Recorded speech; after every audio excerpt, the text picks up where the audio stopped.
Assalamualaikum warahmatullahi wabarakatuh. Pada sesi ini kita akan membahas tentang alamatul ismi, tanda-tanda kalimat isim. Fal ismu maka adapun suatu isim itu yu'rafu diketahui bil khafdi dengan i'rab khafat wa tanwini dan tanwin wa dukhulil alifi walami dan kemasukan alif lam wa huruful khafdi dan kemasukan huruf-huruf khafat.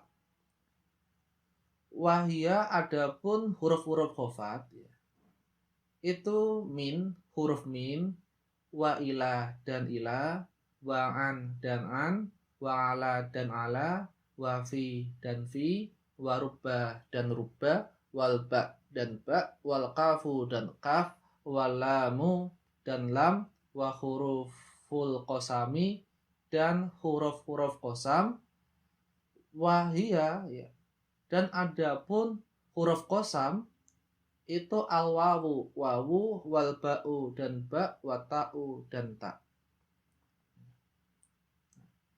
Suatu kalimat isim dapat diketahui dari 4 buah tanda. Yang pertama adalah i'rab khafat. Boleh juga disebut i'rab jar. Lalu ada tanwin.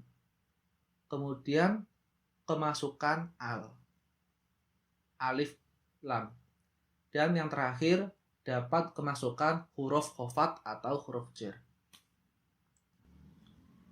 I'rab merupakan salah satu dari 4 perubahan bentuk kata. Jadi nahwu itu berkaitan dengan i'rab. I'rab sendiri itu ada 4 jenis. Salah satunya adalah i'rab jar, perubahan bentuk suatu akhir kata. Nah, contoh i'rab jar sebab adanya huruf jar. Kharajtu min masjidin. Saya keluar dari sebuah masjid. Min ini merupakan huruf jar. Kasroh pada huruf dal merupakan i'rab jar. Contoh lain, ana fil madrasati. Saya ada di dalam madrasah. Fi ini merupakan huruf jar. Tak yang dikasroh, kasroh ini merupakan i'rab jar. Marartu bil muslimina. Ba-nya ini adalah huruf jar. Ya dan nunnya ini merupakan i'rab jar. Saya bertemu dengan orang-orang muslim. Ada juga i'rab jar sebab gabungan kata atau idhofah. Contohnya Rasulullahi. Kasroh pada lafadz Allah ini merupakan i'rab jar akibat gabungan kata Rasulu dan Allah yang memiliki arti utusan Allah. Bahwa i'rab merupakan perubahan bentuk akhir kata. Jadi masjidin, dinnya dalnya kasroh. Madrasati, taknya kasroh. Bil muslimina, ya dan nun. Allahi, Rasulullahi, haknya ini di kasroh. Lalu Rabbul alamina, ya dan nunnya ini merupakan i'rab jar, Tuhan seluruh alam.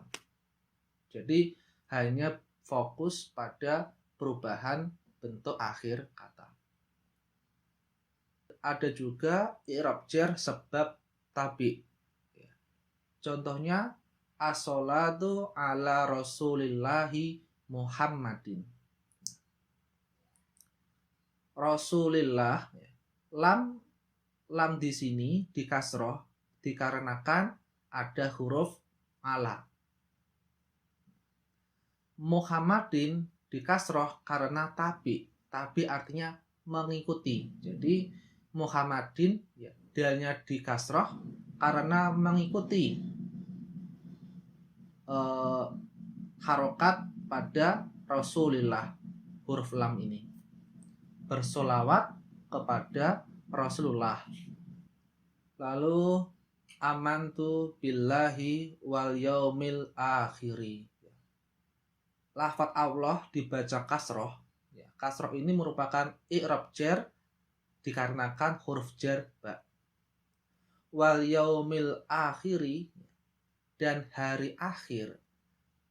Huruf mim ini di kasroh karena tabi ikut pada lafaz Allah.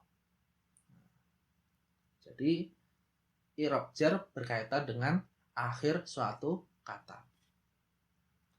Tanda yang kedua adalah tanwin.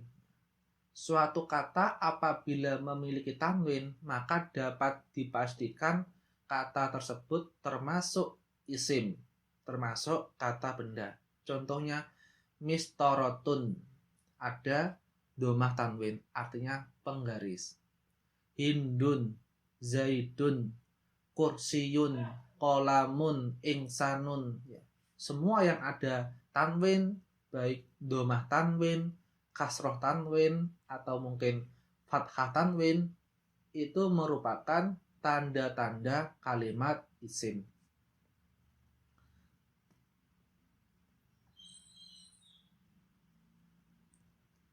Tanda yang ketiga adalah kemasukan al.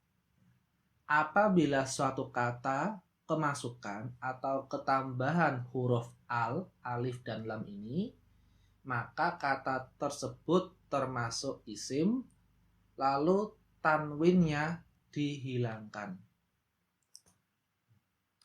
Contoh, kharajtu minal masjidi. Saya keluar dari masjid.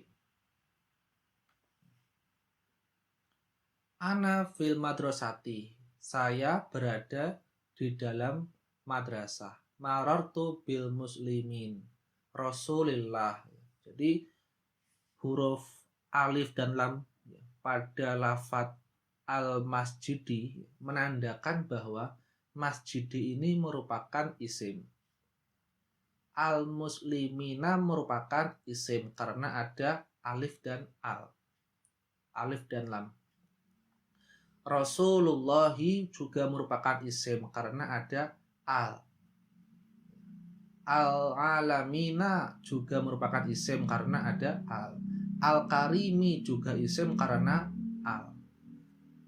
Jadi kharajtu minal masjidi. Saya keluar dari masjid.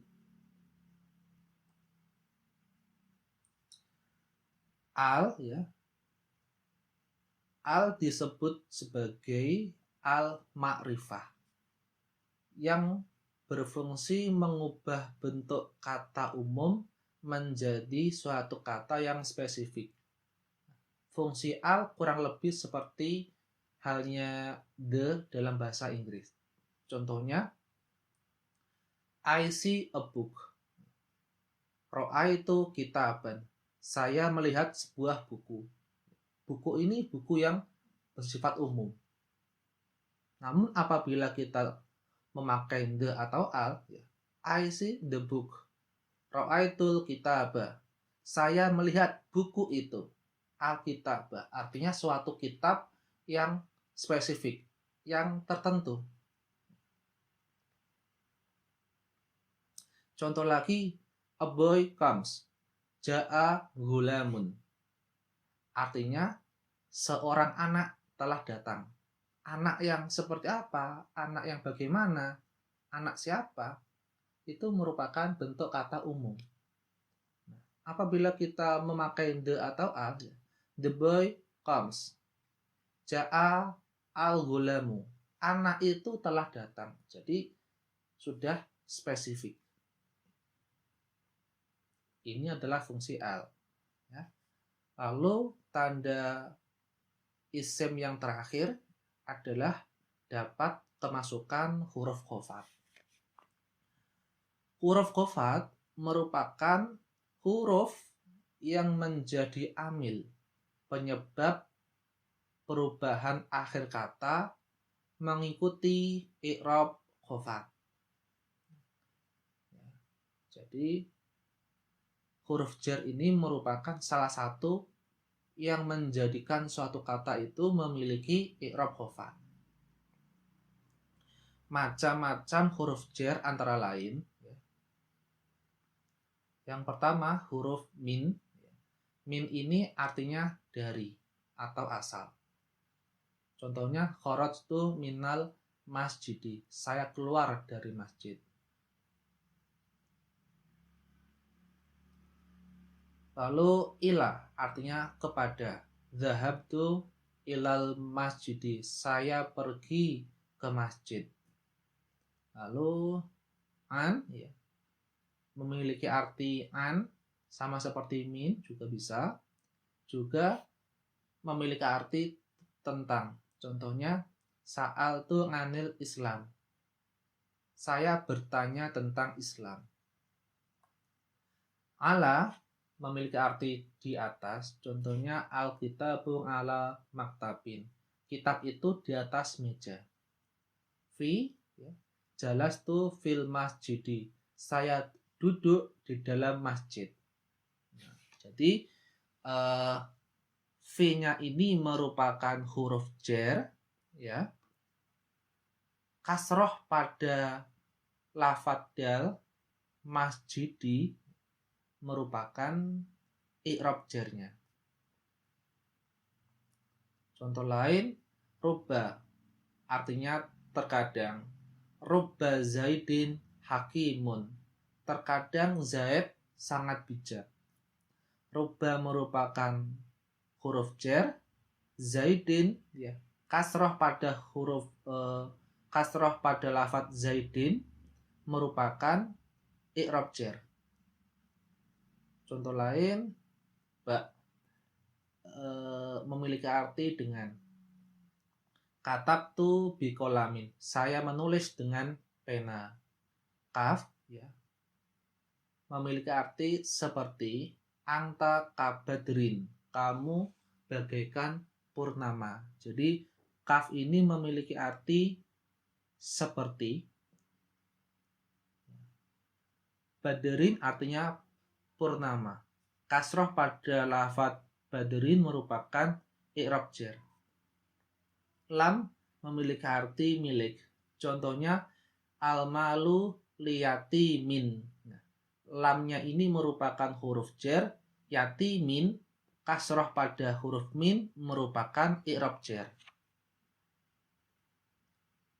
Nah, selanjutnya huruf jar yang terakhir adalah huruf qasam atau huruf sumpah berupa wawu, ba, ta. Huruf sumpah ini merupakan suatu huruf yang biasanya dibacakan di awal kalimat. Contohnya wal asri memiliki arti demi waktu. Wawunya ini bukan wawu dan, melainkan wawu bermakna demi. Wal asri. Wattini. Was-samai waduhaha. Apabila dibaca kasroh, ada wawu dan selalu berada dalam awal kalimat, maka itu bermakna sumpah. Contoh lain, ba juga sama. Bil ngasri, demi waktu. Jadi baik wal ngasri, bil ngasri memiliki arti yang sama, atau mungkin tal ngasri juga sama. Artinya adalah sumpah demi waktu. Wallahi demi Allah. Billahi demi Allah. Tallahi demi Allah. Mungkin sekian dari saya. Silakan ikuti materi-materi yang akan datang. Wassalamualaikum warahmatullahi wabarakatuh.